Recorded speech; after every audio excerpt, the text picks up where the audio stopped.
Olá pessoal, sejam bem-vindos ao nosso Chácara Talk. É o primeiro do ano de 2024, mas segundo o Carlos aqui da técnica, nós já temos 156 edições do Chácara Talk.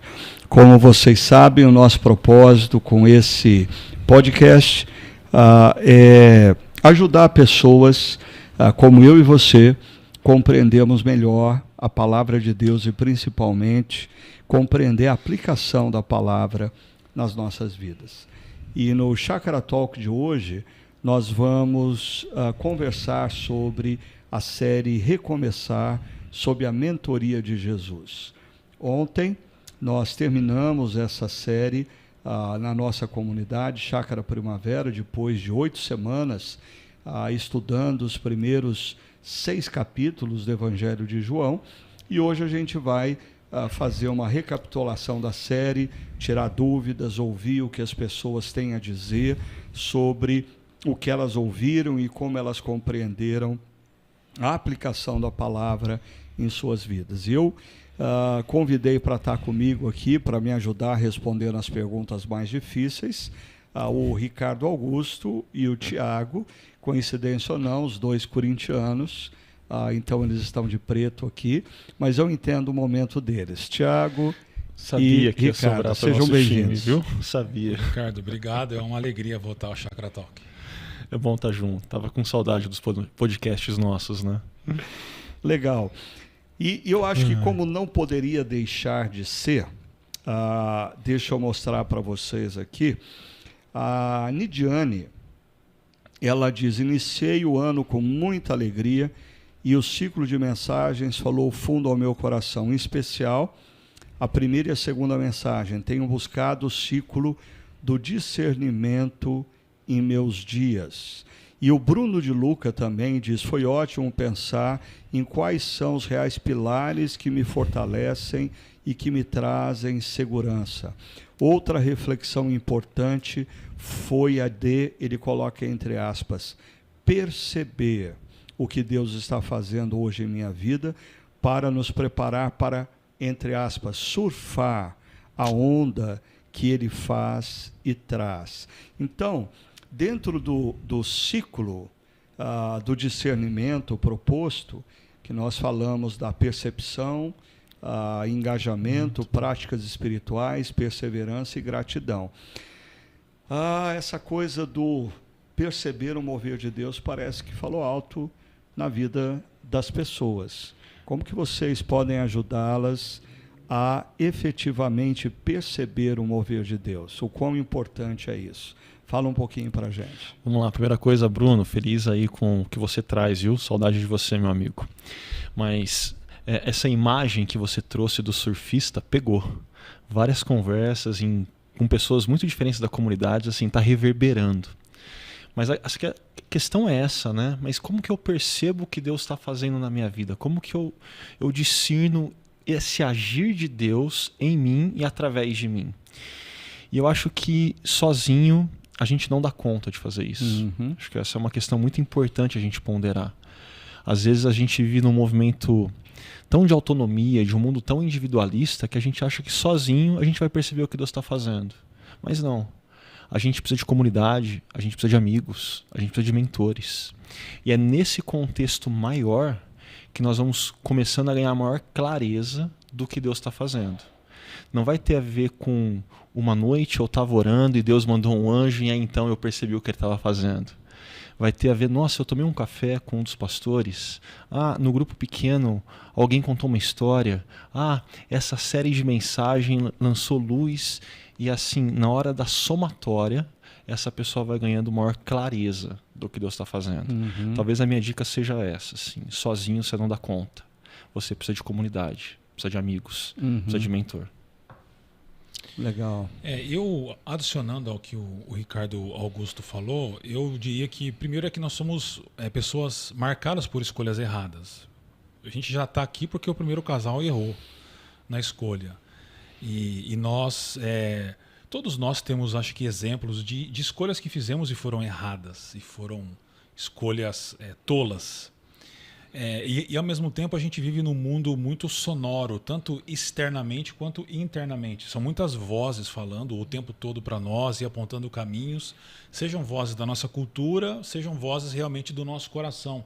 Boa. E aí a percepção é uma atitude difícil da gente ter no mundo de hoje.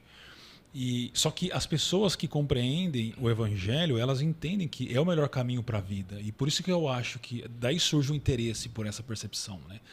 Tentar calar essas vozes externas e internas e conseguir entender e perceber o que Deus está fazendo no mundo e para onde Ele quer nos conduzir. Uhum. O Dr. James Houston e mais tarde o Ricardo Barbosa, como discípulo dele, né, menciona sobre sempre o desafio que a gente tem para discernir o que é a voz de Deus e o que são os rumores da nossa própria alma. Né? Porque muitas vezes a gente se confunde entre o que Deus está dizendo com o que a gente quer que aconteça. Isso é muito comum. Que são os rumores da nossa alma. Eu tenho uma experiência bem rápida, Ricardo, para contar sobre isso. Quando lá em 2004, eu estava com meus 23 anos, e aí eu comecei a pensar em ministério pastoral. Nunca tinha passado na minha cabeça ser pastor. Minha família nunca tinha pensado. Minha família não era uma família cristã, praticante. Aí eu tive a grata oportunidade de ouvir o pastor Elben Len César, falecido pastor Elben Len César da Ultimato. E aí eu perguntei para ele sobre isso. Falei, pastor, como é que eu sei que é Deus que está me chamando ou é coisa do meu coração? Ele falou assim, meu filho, põe em banho-maria. Banho-maria é uma imagem de quem cozinha, né? Bem mineira. Bem mineira, bem dele mesmo. Ele falou assim, meu filho, põe em banho-maria e daqui a um ano você volta a pensar nisso. Quando você voltar, se isso diminuiu e passou, era o seu coração, segue sua vida. Se isso se manteve e cresceu, você tem que parar para pensar nisso, porque Deus pode estar te chamando. E eu fiz exatamente o que ele me orientou e eu tive mais segurança para isso. E é exatamente o que acontece com Neemias, né? Lá no primeiro capítulo do livro de Neemias, ele escuta o seu irmão Anani e os que vieram de Jerusalém contando acerca da situação, e parece que o coração de Neemias se move na direção do povo de Jerusalém. Mas é interessante que o movimento de Neemias não é de imediatamente partir para Jerusalém, mas ele passa 4 meses orando e jejuando. Ou seja, talvez essa seja uma boa dica. Se você gasta um tempo sério em oração e a vontade passou, era rumor da sua alma. Se ela persevera, se ela persiste, é voz de Deus. Mas o que o Ricardo Augusto falou da importância da gente ter amigos, mentores e comunidade, dentro do próprio contexto do Evangelho de João. Os primeiros discípulos de Jesus só se tornam discípulos de Jesus porque João Batista ensina-os a perceber. Ou seja, eles escutam João Batista, é João Batista quem aponta para Jesus e diz, esse é o Cordeiro de Deus. Nós precisamos de mentores que nos ajudem a discernir os tempos, a perceber o mover de Deus nas nossas vidas. Ô Ricardo, no ciclo do discernimento você coloca percepção, engajamento, práticas espirituais, e quando você entra nas práticas, você coloca que elas nos lembram o porquê e que elas renovam as nossas forças para que a gente possa perseverar, né? Mas eu acho que as práticas espirituais, elas também têm esse lugar na percepção. E eu diria que se a gente fosse agrupar, eu diria que existem práticas espirituais que são comunitárias. E existem práticas espirituais que são pessoais, são individuais. E as duas faces precisam ser exercitadas. Não adianta a gente exercitar apenas as pessoais em detrimento da comunitária, ou exercitar apenas a comunitária em detrimento da pessoal. Então as práticas espirituais são fundamentais nesse processo de ganhar clareza do que Deus está fazendo, de perceber o que Deus está fazendo. Sim.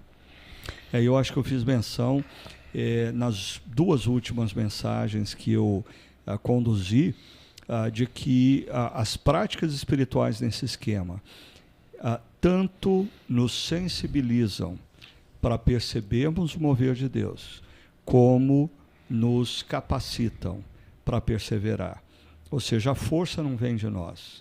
As práticas espirituais são essenciais para nos dar sensibilidade, para renovar as nossas forças, ou como nós vimos no capítulo 6 de João, quando surgem tentações, a gente ouvir a voz de Deus e não a voz das multidões nas redes sociais. Tá? Agora, já que vocês entraram nesse aspecto das práticas espirituais, o Daniel Minuti, nosso líder na comunidade, ele levanta aqui uma pergunta em relação às práticas espirituais. O que vocês, pastores, têm como rotina diária em relação a esse item tão importante, em relação ao ciclo de discernimento? Ou seja, o Daniel está perguntando como que nós praticamos as práticas espirituais. Quem gostaria de começar a falar um pouco sobre isso? Posso começar, né? Eu falei de comunitárias e pessoais. A pergunta do Minuti está mais nessa esfera dos pessoal, né? Diariamente eu tenho meu tempo de devoção. E às vezes, que é o seu tempo de devoção? Meu tempo de devoção tem a ver com leitura e oração.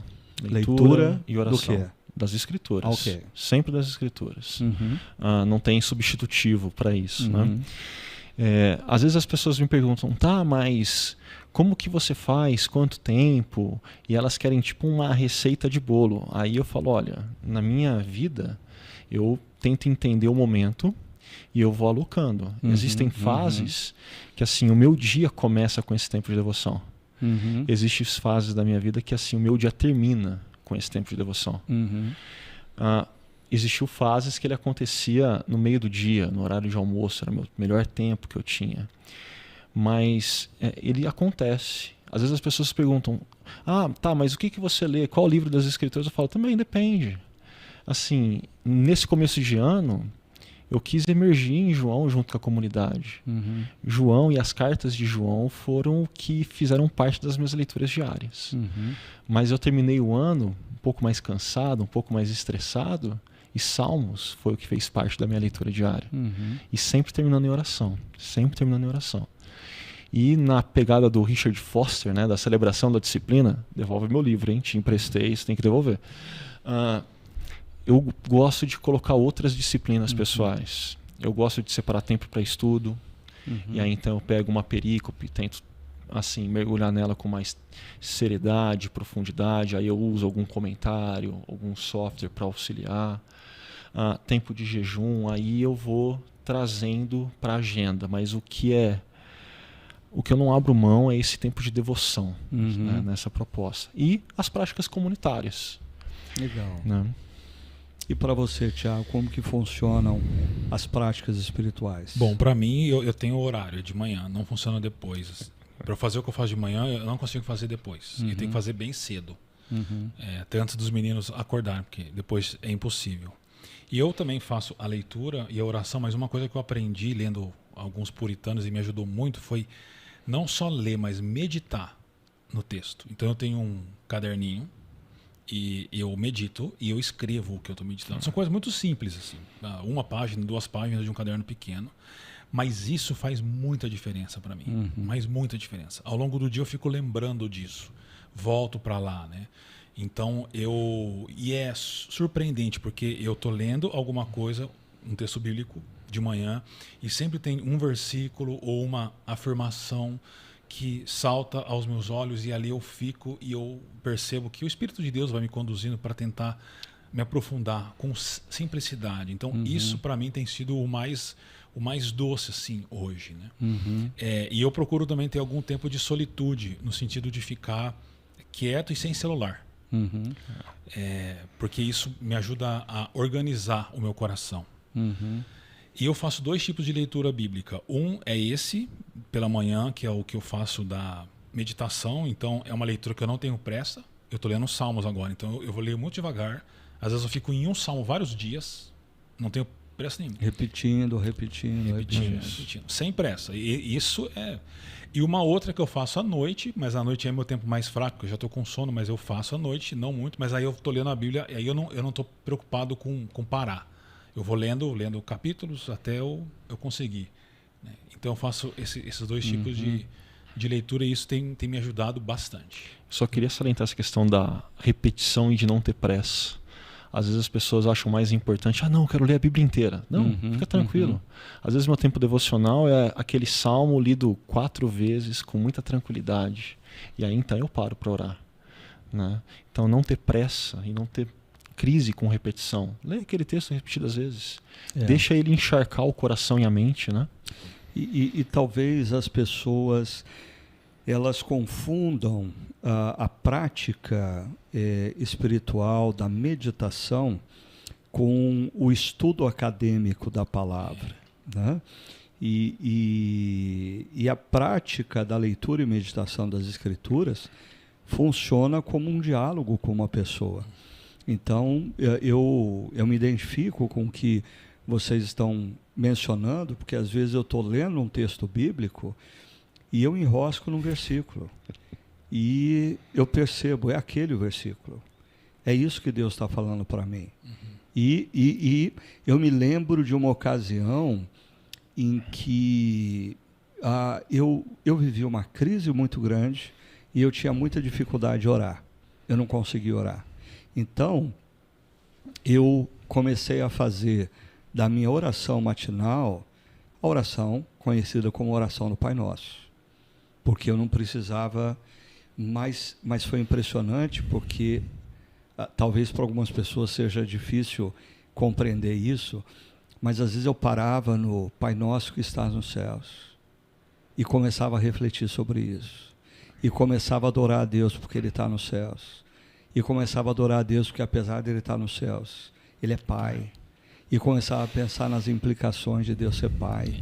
E eu passei, talvez, eu não me lembro ao certo, mas no mínimo semanas, se não meses, orando a oração do Pai Nosso, e cada dia eu enroscava numa frase, e eu ficava naquela frase, e eu entrava em variantes daquela frase, dialogando com o que a palavra de Deus estava dizendo. Sem dúvida.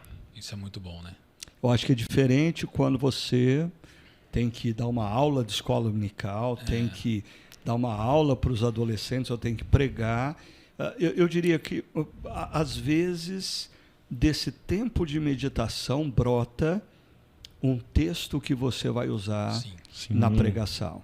Mas são exercícios diferentes.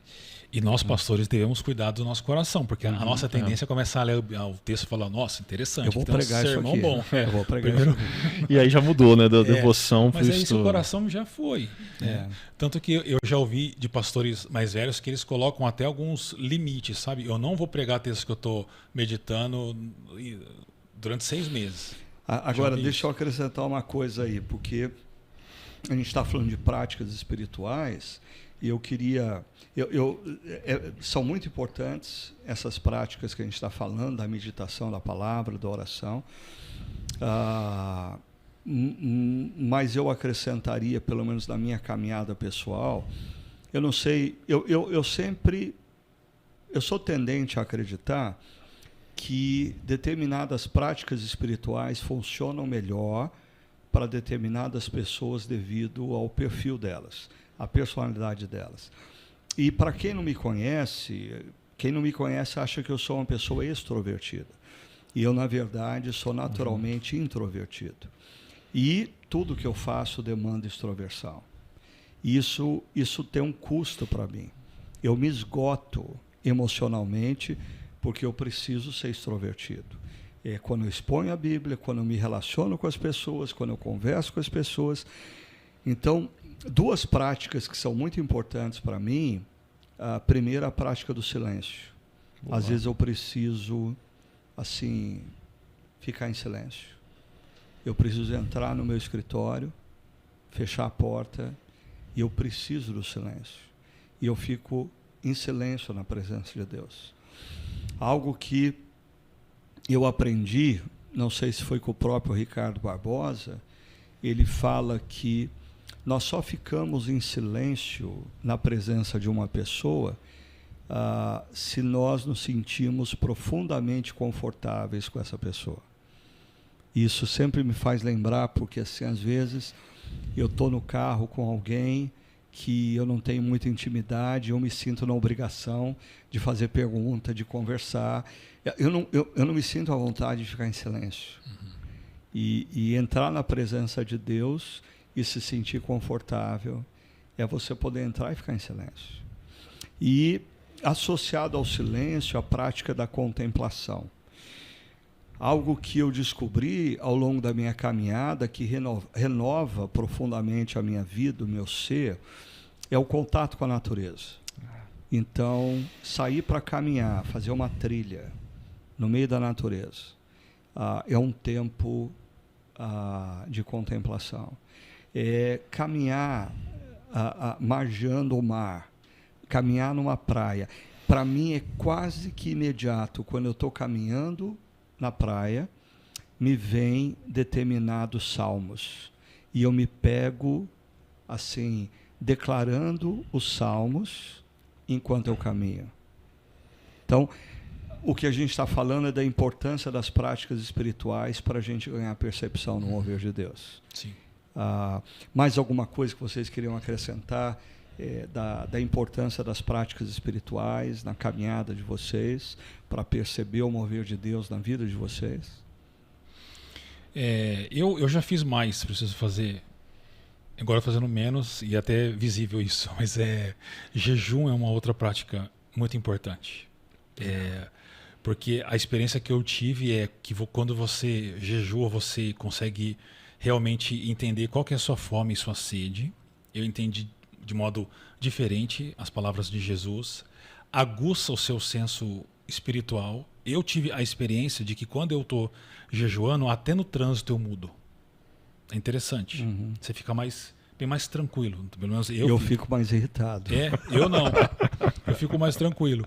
E aguça a sua percepção, o jejum. Só que eu já estou vendo um engraçadinho no chat dizer que os pastores da chácara estão precisando jejuar mais porque estão muito gordinhos. Estou tranquilo, estou tranquilo. Isso é verdade. Eu já faço a meia-culpa aqui. Mas, gente, falando então de percepção aí, deixa eu ler aqui, e mudando um pouquinho, a Nidiane, porque a gente está falando de percepção, está falando de oração, mas daí a Nidiane ela vai chamar a nossa atenção para aquela reflexão em que Jesus encontra aquele oficial do rei e que ele pede algo para Jesus, e que isso nos levou a conversar sobre o Salmo de Lamento. E olha só o que ela diz. Deus falou tremendamente comigo. Teve algo que eu fiquei dia após dia tentando perceber o que Deus teria de oportunidade para a minha vida. Ricardo trouxe o tema de buscar, pedir e confiar. No meu coração, essa frase entrou como uma semente, eu reguei. Confiei e entendi o desafio dele para 2024. Buscar, pedir e confiar. E a Clara, deixa eu ver aqui, que a letra aqui está pequenininha, então deixa eu ver se eu consigo ler. A Clara também disse assim: achei particularmente relevante o estudo sobre lamento. Penso que precisamos tratar mais sobre isso, uma vez que, muito frequentemente, olha só, irmãos e irmãs bem intencionados acreditam que estão ajudando quando tentando tirar, entre aspas, o outro que sofre o mais rápido possível da sua dor. Apresentam-lhe toda sorte de palavras e promessas de Deus, sem, contudo, parar antes para chorar com os que choram, ou vivenciar, ou confessar as suas faltas, dores uns aos outros para que sejam curados. Então, tanto a Clara como a Nidiane traz à tona essa questão do buscar, do clamar e do confiar, e, consequentemente, da importância da gente resgatar as orações de lamento na espiritualidade contemporânea. O que vocês pensam acerca disso? Quando eu penso no lamento como as Escrituras propõem, para mim tem um caráter extremamente contracultural. A nossa cultura é uma cultura hedonista, uma cultura que preza pelo prazer acima de tudo. E numa cultura assim, você falar de lamentar, de chorar, é uma espécie de pecado capital, né? Mas e muitas vezes assim, existe um imaginário evangélico neopentecostal de teologia da prosperidade que legitima esse tipo de ideia, né? Pare de sofrer e coisas do tipo, mas não é o que a gente encontra nas páginas das Escrituras. A gente encontra homens e mulheres extremamente íntimos de Deus, que passaram por noites escuras da alma, lembrando o São João da Cruz que você trouxe, né? E quando a gente usa essa imagem, até uma imagem do Salmo, né, de que o choro dura a noite, a alegria vem pela manhã, aquela noite poética não está falando de uma noite que acabou quando o sol nasceu, não. Existem noites escuras que duram dias. E elas precisam ser encaradas com seriedade. E encarar com seriedade tem a ver com lamentar. Mas é importante perceber que lamentar nas Escrituras não é eu chegar para o Tiago e ficar, Tiago, vou chorar minhas pitangas aqui para você. Não. Lamentar tem a ver com diante de quem você está fazendo isso. E a proposta bíblica é a gente faz isso diante do próprio Deus. O Deus que acolhe o nosso lamento, que acolhe cada lágrima. O Deus que, como a gente ouviu nesse domingo, né, vê, conhece, se importa com a nossa dor. Então a gente não pode se esquivar disso e é extremamente contracultural a nossa cultura. Antes do Tiago comentar, porque eu sei que ele tem muito para falar aí sobre os salmos de lamento, né? É que me veio uma experiência que eu tive ontem, após um dos nossos encontros. Uma irmã muito querida veio, a Sônia estava do meu lado e ela compartilhou que ela fez alguns testes, alguns exames, e ela estava muito tensa. Os resultados iam sair na próxima semana e ela disse, e como que eu faço essa semana? Eu posso chorar? Ela me perguntou. E a minha primeira resposta para ela foi, o Jesus que você reconhece como Salvador chorou, por que não você chorar? Aí ela falou, é que quando diante dessa situação que eu estou vivendo eu choro, eu tenho receio de estar desconfiando de Deus. E eu falei para ela, mas Deus conhece o seu coração e Ele sabe que você está desconfiado. Por que você não diz isso para Deus? Por que você não entra na presença de Deus e diz, Deus, eu estou com medo. Deus, eu não estou conseguindo confiar. Deus, e chora. Então, é interessante como nós fomos levados a uma teologia que desassocia o nosso coração da nossa voz, como se fosse possível a gente falar algo para Deus e Deus só ouvir o que a gente escuta e não ver o nosso coração. Então, apesar da gente ter falado da teologia do lamento, eu achei interessante essa irmã querida vir e falar, eu posso chorar? Eu me sinto culpada quando eu choro diante de Deus. E isso soa como falta de confiança. Como que você vê, Tiago, essa questão da teologia ou dos salmos de lamento e a ausência deles na nossa caminhada cristã hoje? Bom, já começa pelo fato dos salmos de lamento, eles fazerem parte do maior grupo de salmos que a gente tem no Saltério. E é interessante que você não tem grupos de salmos aglutinados, então salmos de alegria todos juntos, né? Salmos de... Não, eles são todos misturados, porque a vida é assim, a vida é desse jeito. Então a prática do lamento é uma prática espiritual dentro do campo da oração e é uma prática que manifesta a fé. Então é essa irmã que você está compartilhando com a gente, o fato dela chorar diante de Deus e de ela expor a falta de confiança dela, isso não é descrença. Porque ela está diante de Deus. Ela está diante de Deus. E tudo que procede da fé agrada a Deus. Né? Então, essa questão precisa estar clara no coração das pessoas, porque eu lembro que você mesmo trouxe alguns salmos quando você pregou sobre isso, e você destacou como os salmistas falam com Deus. E eles fazem perguntas assim, até quando? Até quando o Senhor vai ficar? Está surdo? Não está olhando para mim? Então, são perguntas de corações desesperados, mas que têm fé. E que podem fazer esse tipo de pergunta e que Deus acolhe esse tipo de pergunta. Está na Bíblia essas perguntas, né? Então, são expressões de fé. Né? E é uma prática espiritual dentro do campo da oração. E eu aprendi muito, Ricardo, primeiro passando por uma experiência, acompanhando um amigo meu que perdeu um filho. E ali eu tive que aprender a lamentar. Que eu lamentei muito, assim. Muito parecido com esse salmista, sabe? De questionar Deus, de olhar para a foto da família com a criança, e a criança estava morta, e de dizer, o Senhor não tinha o direito de fazer isso. Eu sou teólogo, eu sei que Deus tem... Na minha teologia, Deus pode fazer o que Ele quiser. Mas o meu coração estava daquele jeito. Eu olhava para aquela foto e dizia, o Senhor não tinha o direito de fazer um negócio desse. Né? E aí foi muito bravo mesmo. E me fez mergulhar um pouco no livro de Lamentações.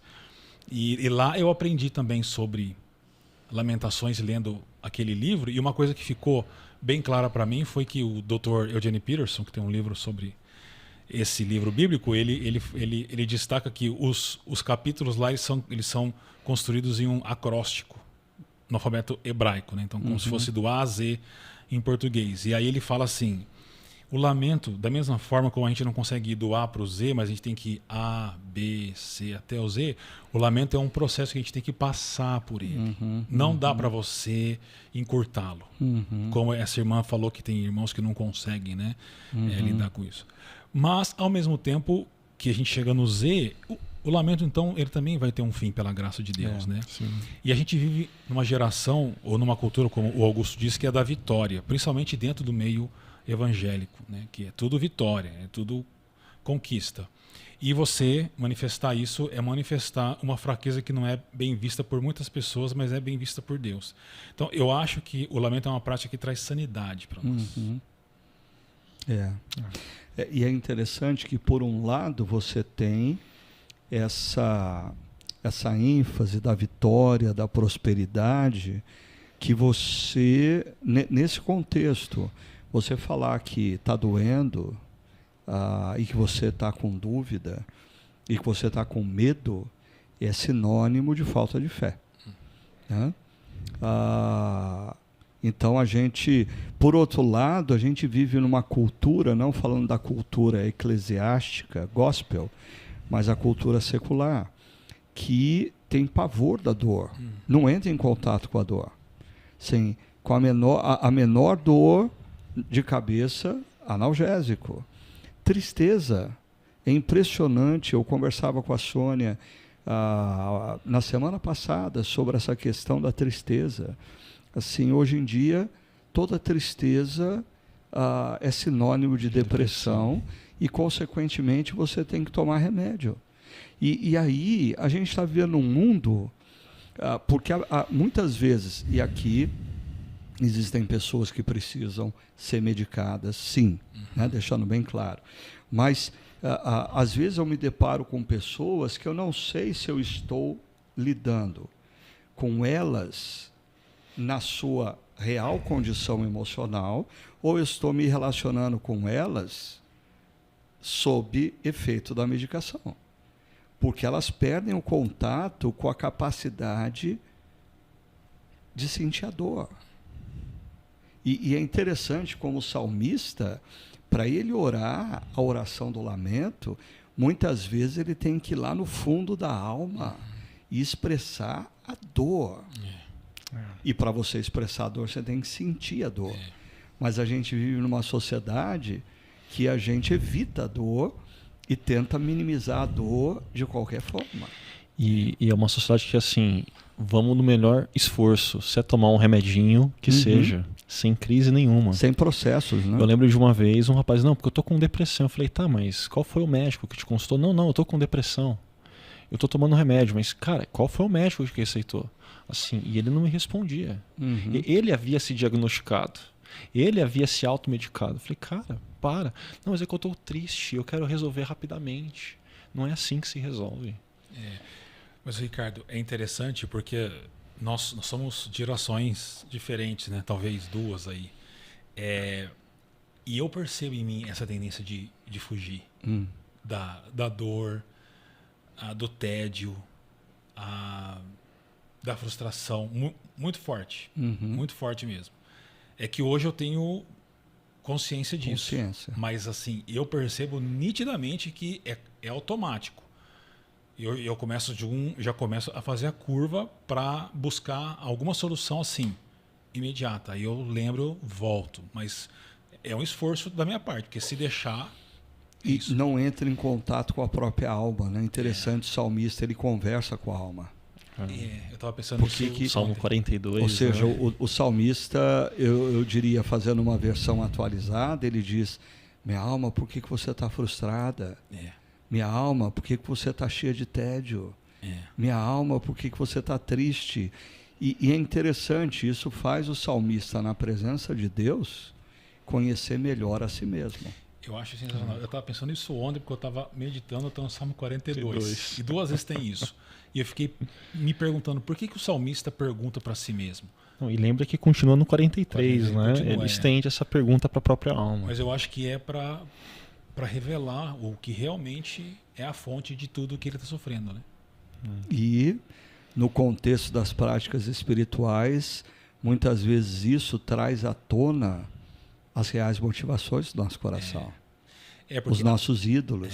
Que a chance da gente estar enganado é grande. Achar assim, não, eu estou assim por causa disso. Às vezes não é.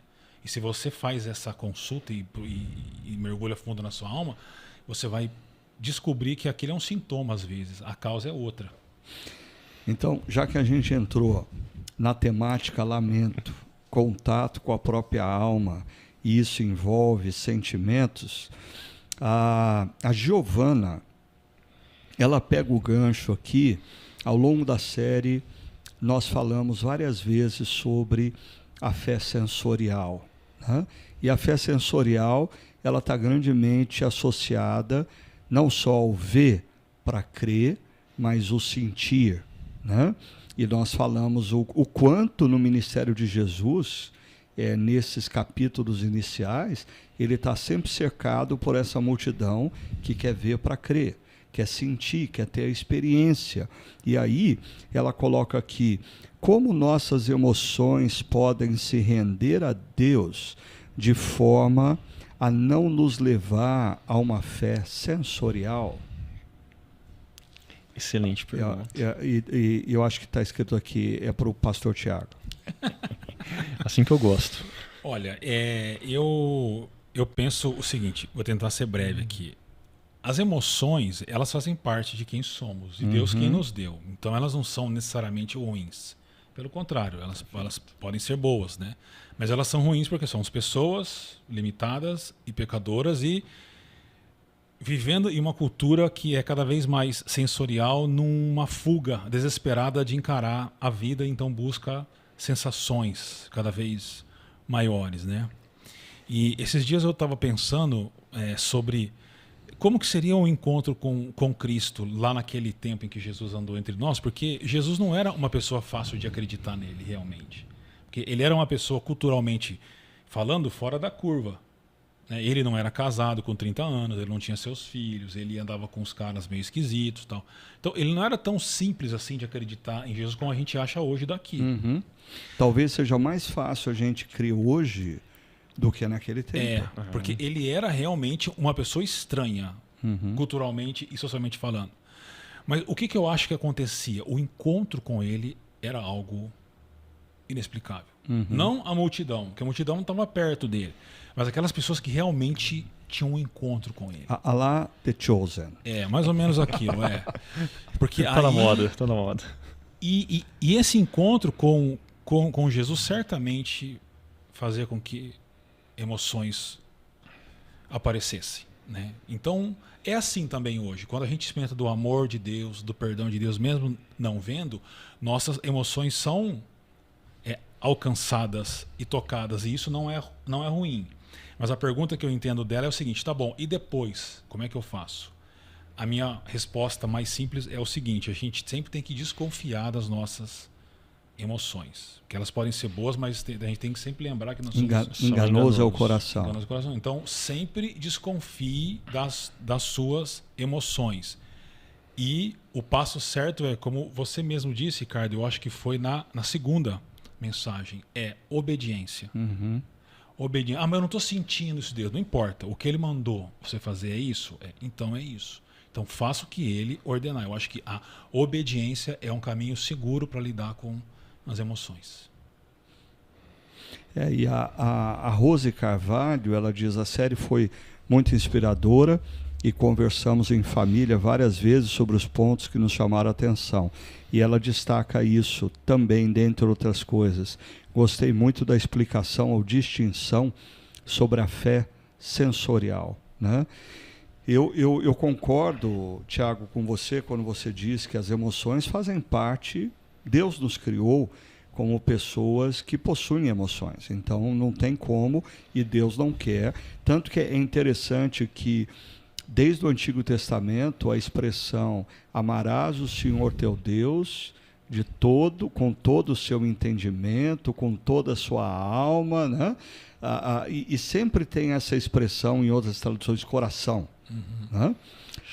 Mas o fato é, talvez as emoções elas sempre estão presentes nos momentos de celebração, nos momentos de dor e sofrimento e oração, mas as emoções elas não são determinantes na orientação. Uhum, a gente não escuta na palavra de Deus uma expressão muito comum no meio evangélico brasileiro: eu senti no coração. Nossa.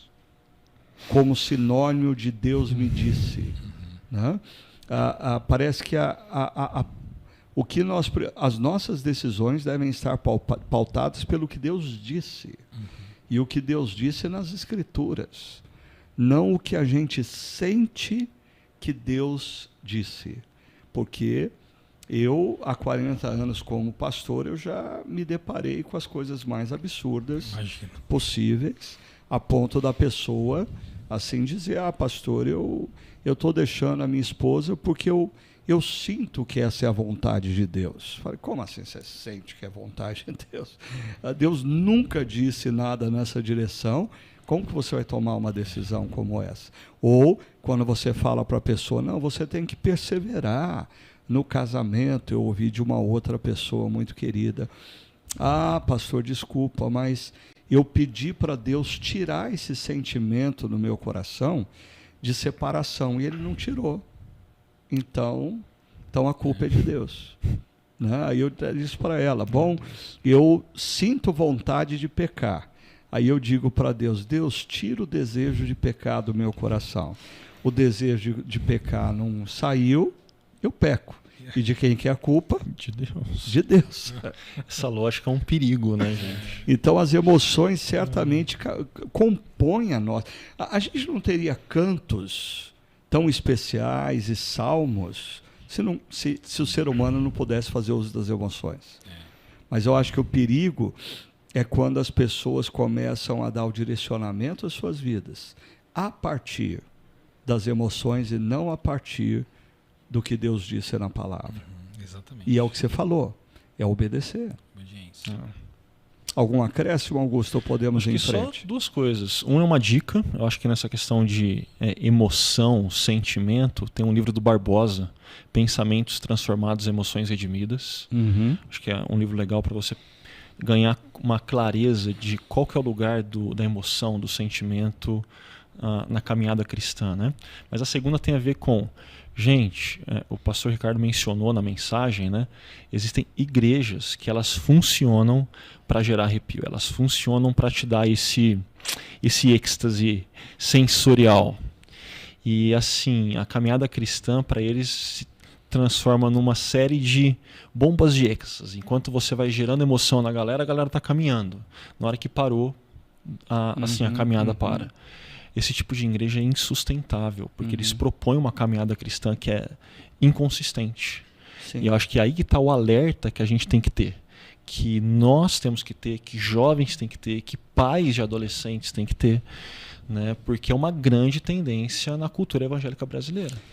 E assim, aqui deixa eu abrir um parênteses fora do nosso tema, porque você destacou a questão de adolescentes, jovens e pais de adolescentes e jovens, e duas preocupações me ocorrem, e o Tiago é pai de adolescente, né?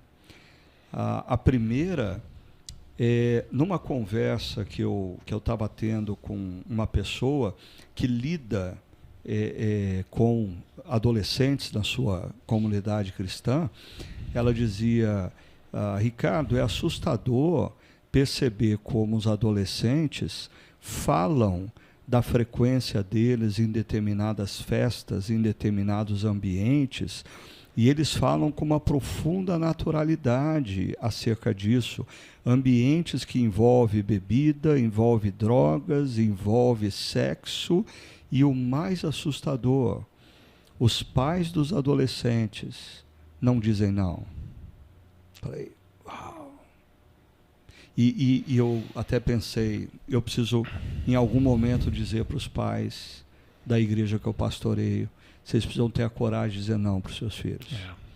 Eu sempre, quando alguém me pergunta sobre criação de filhos, se eu me arrependo de alguma coisa, eu sempre digo, se tem algo que eu me arrependo, são de situações que eu deveria ter dito não, e não disse. Eu não tenho arrependimento de situações que eu disse não, mesmo aquelas que eu poderia ter flexibilizado. Eu não tenho arrependimento das vezes que eu falei não, mas as que eu deveria ter falado não e não falei, eu me arrependo. Exato. Mas o outro ponto que eu queria destacar sobre isso, aí voltando para o texto, é que se por um lado é interessante como os mesmos adolescentes que frequentam determinadas festas, onde existe muita emoção, regada, bebida, droga e sexo, eles demandam à igreja um ambiente muito parecido em muitas situações.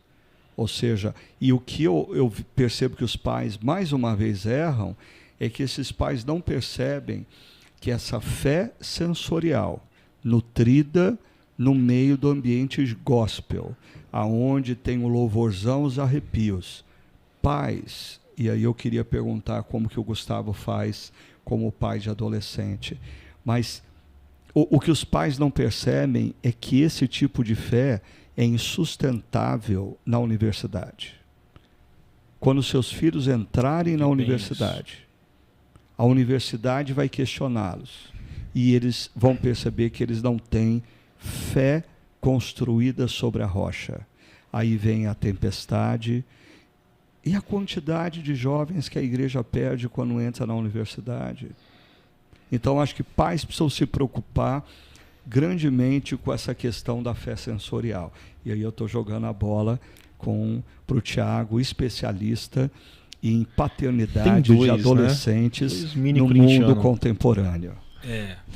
Bom, os meus ainda são ainda mais novos, né? Tem 13 e 11. Mas o que eu e a Bia temos feito? Primeiro, cultivado uma vida espiritual com eles. Então, de manhã é leitura de devocional e oração com eles. E todo dia, toda semana, quando possível, 1, 2 vezes por semana, a gente se junta como família e tem o culto doméstico para instigar isso nele, plantar isso no coração deles. E a gente ora com eles e por eles, para que eles experimentem da presença de Deus. E também a gente orienta e eles leem a Bíblia todos os dias, pelo menos é para ler, né? E eu procuro ter uma relação muito clara com eles de que eu sou o pai deles. Então, ponho limites ao que eles têm que fazer e ao que eles podem fazer, né? Confesso assim que frustrá-los não é agradável para mim, mas eu já consegui superar isso, né? Então, por exemplo, nesse exato momento, o nosso mais novo está de castigo. porque ele não fez uma coisa, um dever da escola, e aí ele tá alguns dias. Ele está ouvindo o podcast nesse momento? Não, eu acho que não. É castigo, inclusive, das redes sociais. Não, ele tá assim, eles não acessam redes, mas ele tá em castigo de jogo e de assistir os vídeos que ele gosta. O duro que no próximo domingo, todo mundo que encontrar com ele vai, fiquei sabendo quando você estava de castigo. Não fez lição de casa, né? Mas aí ontem eu fiz questão de sentar com ele e falar assim, filho, você sabe que nós te amamos, sim. Você está de castigo, sim. Quem que é o culpado de você estar de castigo? Sou eu. Por quê? Sou eu?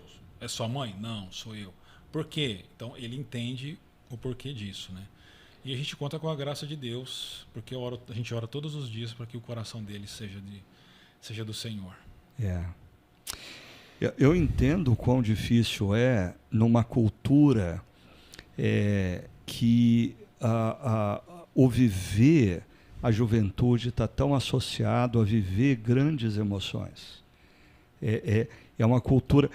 Todo jovem vive isso. Se você pega nos anos 60, o movimento hippie, todo jovem vai viver isso, essa coisa da rebeldia, do fazer o que o meu coração manda.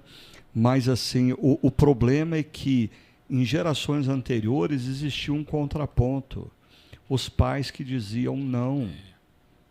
E agora nós estamos vivendo numa cultura altamente hedonista, onde os jovens são sugados a fazer o que dá prazer, e os pais... Eu gostei de uma coisa que você falou, Tiago. Você deixa bem claro que você é pai. Né? Eu lembro de um amigo que dizia assim, não, eu digo para os meus filhos, amigos você vai ter muitos, então eu não preciso ser o seu amigo. O que você vai precisar, e eu não vou deixar de ser o seu pai. Mas eu acho que esse é um dos maiores problemas de hoje. Os pais querem...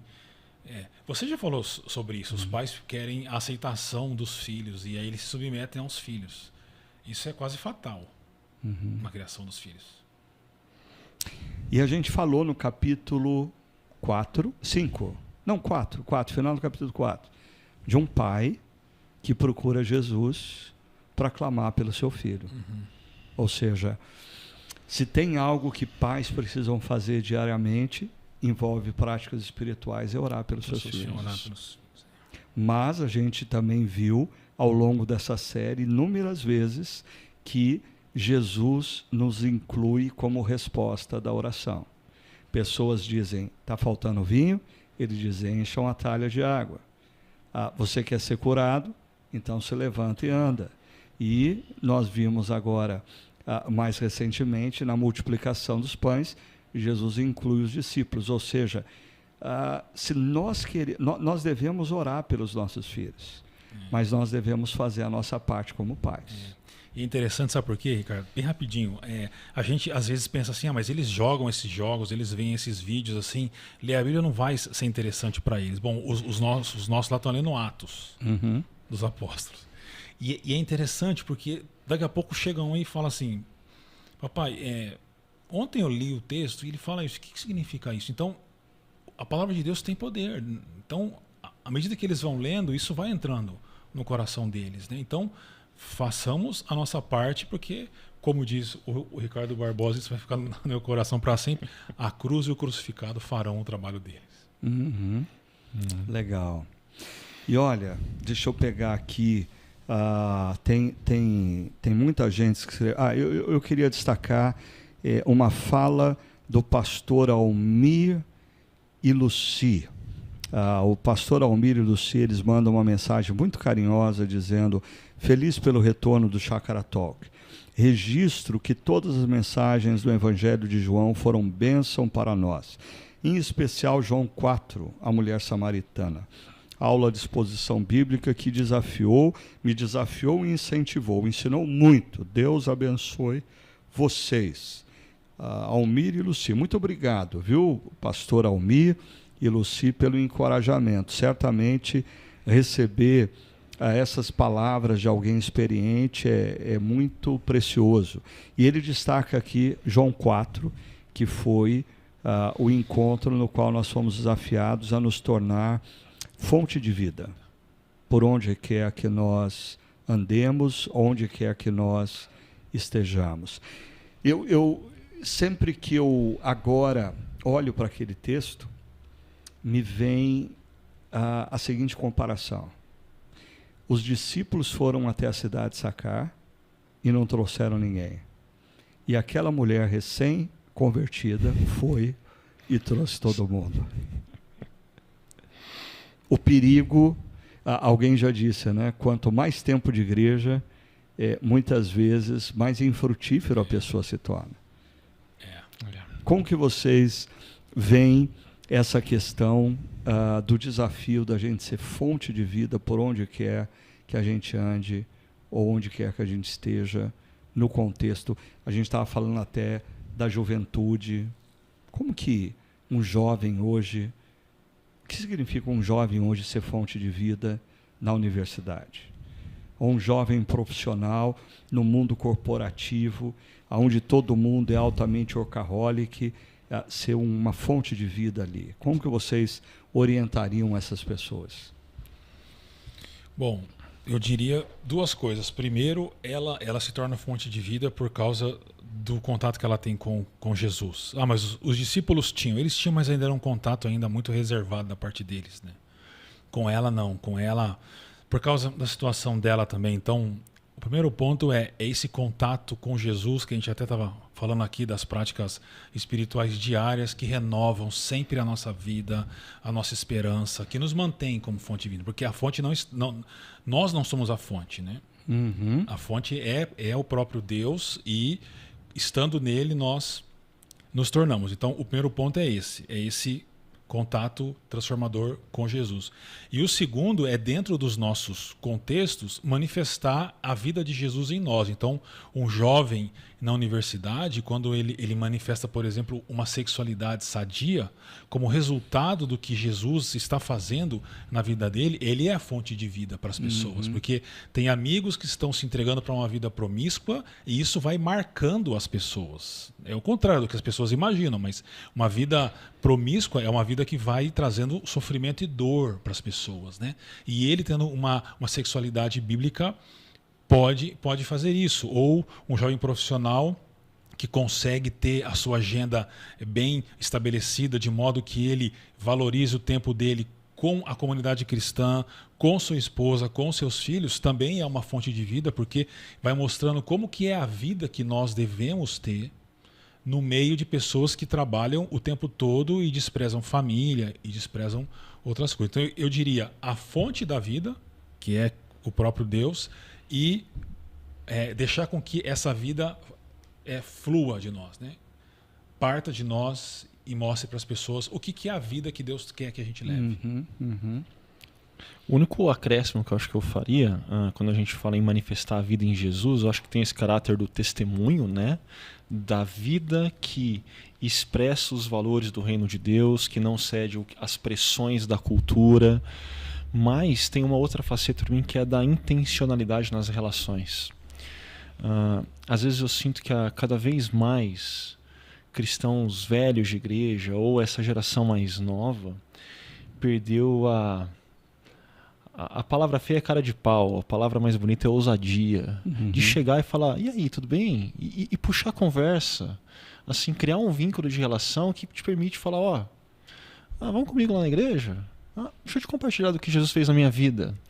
Ou ainda quando eu ouvi de um líder muito querido na nossa comunidade de GP, ele contando uma história de que um amigo dele estava passando por determinada situação envolvendo o contexto familiar.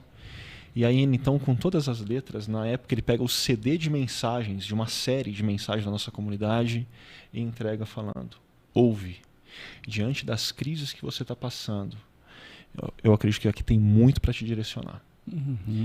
Passado anos depois, a pessoa que ganhou esse CD chega para esse líder e fala, os dois na nossa comunidade, né? Assim, lá atrás você não imaginava, mas de certa forma você estava me chamando para vir ver. Vem ver. A gente precisa exercitar essa faceta relacional do vem ver. Vamos conversar, vamos convidar. Né? E a gente conhece a idade de um indivíduo quando ele fala de CD. Né? Assim, isso que ele não falou em cassete.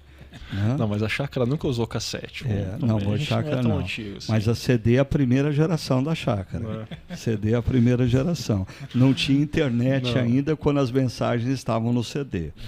Mas olha só, antes da gente terminar, eu queria destacar aqui muita gente falando também da mensagem do capítulo 5, quando o pastor André fez a explicação lá de Betesda, né? A Patrícia diz: a série foi muito especial, a mensagem que mais tocou meu coração foi a 7, que falou da cura do paralítico. Eu nunca vi com esse olhar que foi ensinado. Me fez rever quantas coisas coloco como esse tanque na minha vida, limitando o poder de Deus. E a Rose Carvalho, ela também coloca que um dos aspectos que chamou a atenção foi a explicação do tanque de Betesda, que desconhecia. Sempre imaginei que aquilo poderia ser realmente uma manifestação divina e não pagã. Muito incrível. Difícil selecionar um deles. Agora, a Patrícia Fonseca, ela não entendeu direito João capítulo 5, verso 4, justamente que faz menção ao porquê que aquelas pessoas estavam ali, e ela diz: poderia explicar melhor esse versículo? Não compreendi muito bem essa. Ela faz aqui uma. Tem que ser o pastor Tiago. Essa observação é apócrifa. Mas é um consenso dos três. Então... Vamos lá, vamos tentar.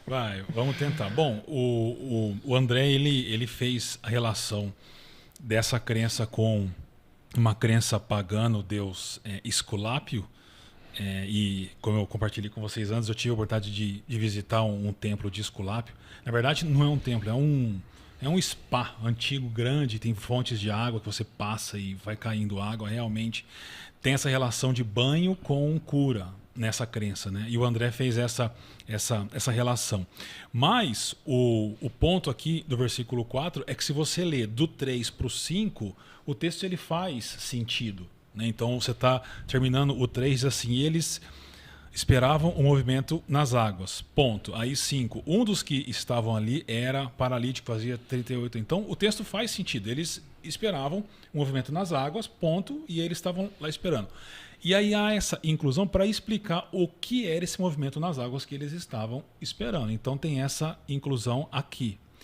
A minha leitura é que é uma inclusão explicativa. Então ele está dizendo assim, o versículo 3 termina, porque eles esperavam o movimento nas águas, porque de vez em quando descia-se um anjo e agitava as águas, e o primeiro que entrava lá era curado. Ou seja, era essa uma crença que tinha lá, que eu entendo que era um fruto de uma tradição, que eu não sei como é que surge direito. Então tem essa adição para explicar por que aquelas pessoas estavam lá. Agora, aqui, a crença, a esperança no tanque de Betesda e no movimento das águas era uma crença equivocada, isso fica claro no texto, porque o próprio Jesus chega para o paralítico e: você quer ser curado? E aí ele fala: não tem ninguém que me leva, eu não posso ir. E aí Jesus cura. Então, eu acho que o ponto principal é esse. E eu acho que, como a proposta do nosso podcast é ajudar as pessoas a lerem melhor a palavra, entenderem a palavra, e o foco é a prática, mas acho que a gente poderia até explicar, né, pastor Tiago, sobre quando nós encontramos essas frases entre parênteses, que existe, ou seja, uma questão aí que nem todos os manuscritos trazem essa frase.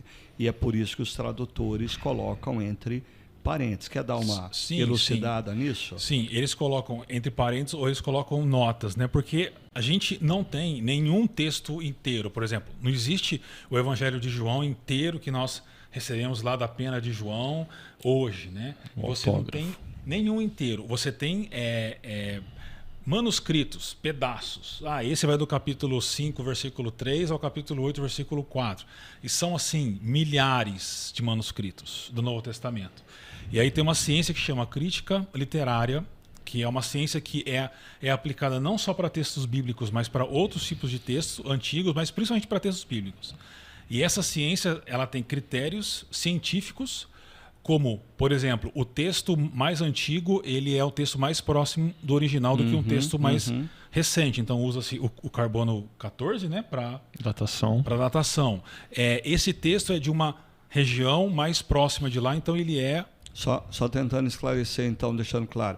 Se tem um manuscrito do final do século II e um manuscrito escrito do início do século II, ou seja, e existe algum conflito nas palavras, prevalece o manuscrito mais antigo.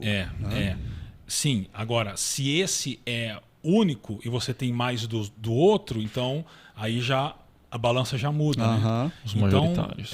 Então você tem assim milhares de manuscritos e é um trabalho muito minucioso para a construção. Por isso que algumas partes que não há uma certeza absoluta, os editores então colocam entre conchentes, parênteses ou nota, né? Mas hoje a gente pode dizer com muita tranquilidade que o texto do Novo Testamento que a gente tem é praticamente 100% de certeza em relação ao texto original. O texto do Novo Testamento é muito mais seguro do que o texto dos filósofos gregos, por exemplo. Exatamente.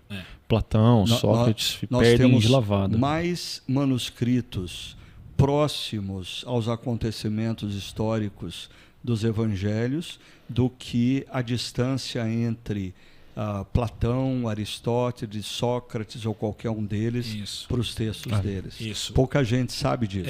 Isso e também a quantidade, porque quanto mais manuscritos, mais próximo você fica deles. Então, você tem um número de manuscritos dos filósofos gregos pequeno, algumas centenas só. Com relação ao Novo Testamento, são milhares de manuscritos. Né? Uma coisa que, para mim, é muito legal para o pessoal saber, né? Hoje em dia se valoriza muito o texto bíblico que nós temos após a descoberta dos manuscritos de Qumran, quando em Qumran se descobre as maiores porções do profeta Isaías e, em comparação com o texto que nós já tínhamos, assim, as diferenças são de letras ou de acentos, né? Tamanha precisão dos copistas dentro da cultura judaica no cuidado das escrituras. Né? Se eu não me engano, no caso de Isaías, dá menos de 1% de variação. É uma taxa muito, muito, muito baixa. E mesmo com relação ao Novo Testamento, embora você não tenha textos do Novo Testamento, porque os textos de Qumran são antes de Cristo, né?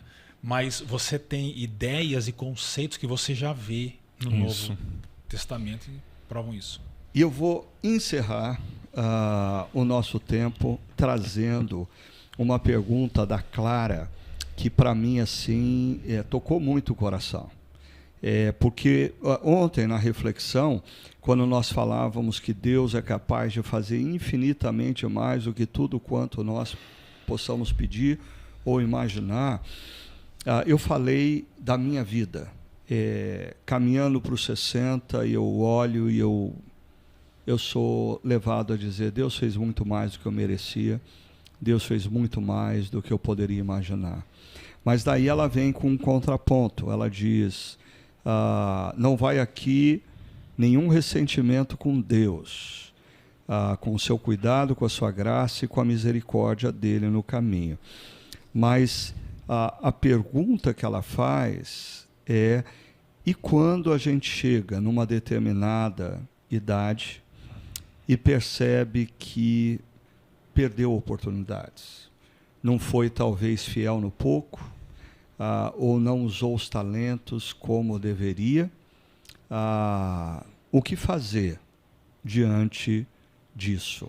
E para mim a pergunta dela me sensibilizou muito, porque me lembrou de um pastor amigo que está nos seus 60 anos e que numa conversa o ano passado ele disse: Ricardo, eu estou numa fase da vida que a minha grande frustração é que eu olho e eu percebo que eu perdi as oportunidades, que eu não fiz o que eu deveria fazer, que eu não ousei como eu deveria. Então, o que uma pessoa que chega nessa faixa de idade e percebe: eu perdi as oportunidades, eu não usei os meus talentos como eu deveria, o que vocês acham que essa pessoa deve fazer? Eu tenho a minha opinião, mas eu quero ouvir primeiro a de vocês e a gente encerra. Acho que essa é difícil. É difícil porque cada história é sagrada, existe dor, existe talvez arrependimentos que estão compondo esse quadro, né? E eu acho que a gente precisa aprender a lidar melhor com o que ficou para trás na nossa história. Não existe, e se eu tivesse feito diferente? O que aconteceu, aconteceu, e a gente precisa arcar com responsabilidade com algumas decisões que foram tomadas, mesmo decisões erradas, equivocadas. A gente precisa aprender a lidar com os custos dessas más decisões. Mas eu acho que mesmo quando a gente está lidando com os custos das más decisões, a gente ainda consegue perceber misericórdia de Deus, generosidade de Deus, cuidado de Deus. Porque se não fosse Deus manifestando isso nas nossas vidas, assim as consequências, os custos das nossas más decisões seriam infinitamente maiores. Eu ouço às vezes algumas histórias assim que, nossa, eu falo, meu Deus, como que a pessoa pode errar tanto e tantas vezes? E ainda assim fica nítido, Deus botando limite nas consequências, Deus poupando, Deus exercendo misericórdia. Mas isso é lidar com o que passou. Eu acho que hoje, na fase dos 60, a gente tem mais história para trás, sim, é fato. Quem está nessa... A média de idade do brasileiro está nos 87, se eu não me engano. Mas você ainda tem a média de...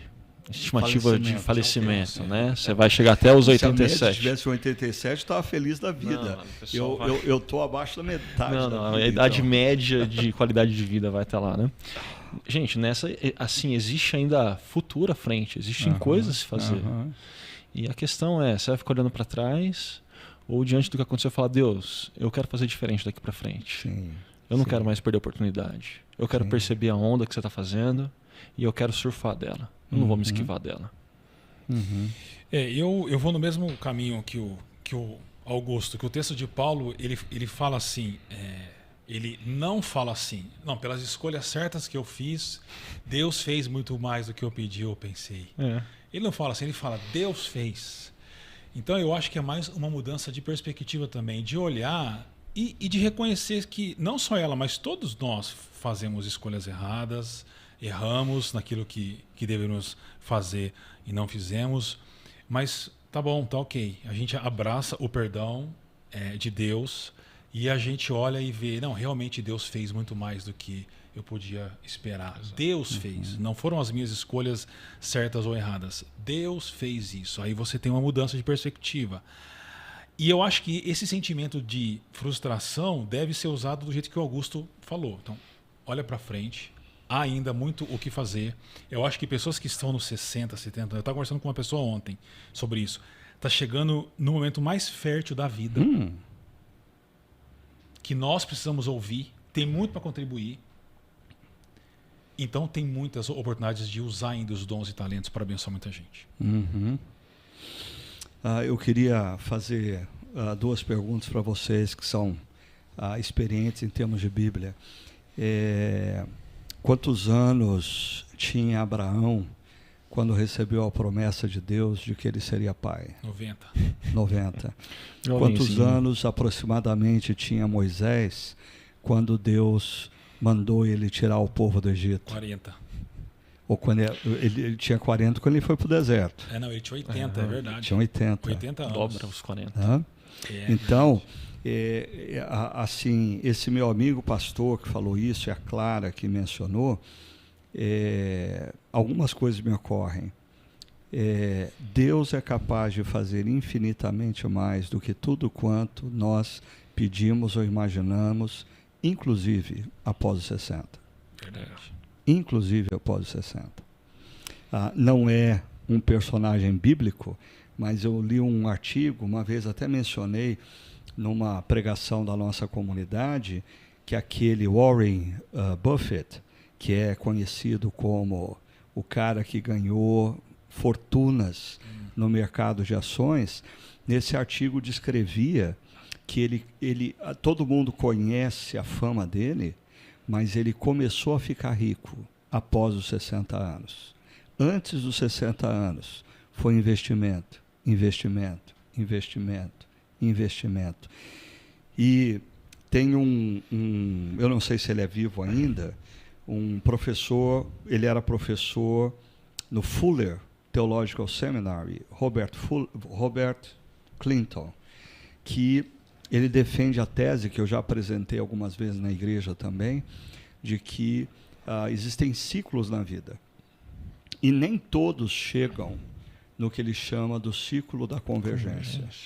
Mas homens e mulheres que deixaram grandes legados, eles construíram esses legados após os 60 anos de vida. Após os 60 anos de vida. Então, eu diria para esse meu amigo e para a Clara, o Deus que foi capaz de fazer infinitamente mais do que tudo quanto eu pedisse ou imaginasse na minha vida, Ele é capaz de fazer infinitamente mais do que tudo quanto a gente possa pedir e imaginar após os 60. Ele pode nos surpreender pós 60 também. A mensagem de ontem dizia: deixe-se surpreender. Clara, deixe-se surpreender. Ok? Gente, nós estamos encerrando essa primeira edição do Chácara Talk desse ano de 2024. Eu quero agradecer imensamente ao Tiago, ao Ricardo Augusto, por terem contribuído com esse diálogo, essa conversa sobre tão variados assuntos em torno da série que nós encerramos ontem, Recomeçar, sob a mentoria de Jesus. Se você não teve acesso a essa série, eu convido você a ir lá no Chácara TV e fazer uma maratona dessa série, certamente vai abençoar grandemente a sua vida. E o Chácara Talk volta daqui a 15 dias. A semana que vem nós estamos numa situação especial, comemorando 20 anos que a nossa comunidade Chácara Primavera iniciou o seu primeiro projeto de plantação. Hoje nós já participamos de mais de 80 novas igrejas no Brasil e no Chile. Por sinal, você que é líder da nossa comunidade ou membro da nossa comunidade, que quiser participar dessa celebração, nós teremos na sexta e no sábado inúmeros encontros. Entre lá no nosso site, veja como se inscrever e participe com a gente. Mas daqui 15 dias nós voltamos com o Chácara Talk, aí falando sobre a série Simplesmente Igreja. Será uma série voltada para o nosso aniversário como comunidade, Simplesmente Igreja. E nós vamos conversar aqui sobre o que significa ser hoje simplesmente discípulo de Cristo, simplesmente Igreja de Jesus. Que Deus abençoe grandemente a sua vida e até o próximo Chácara Talk.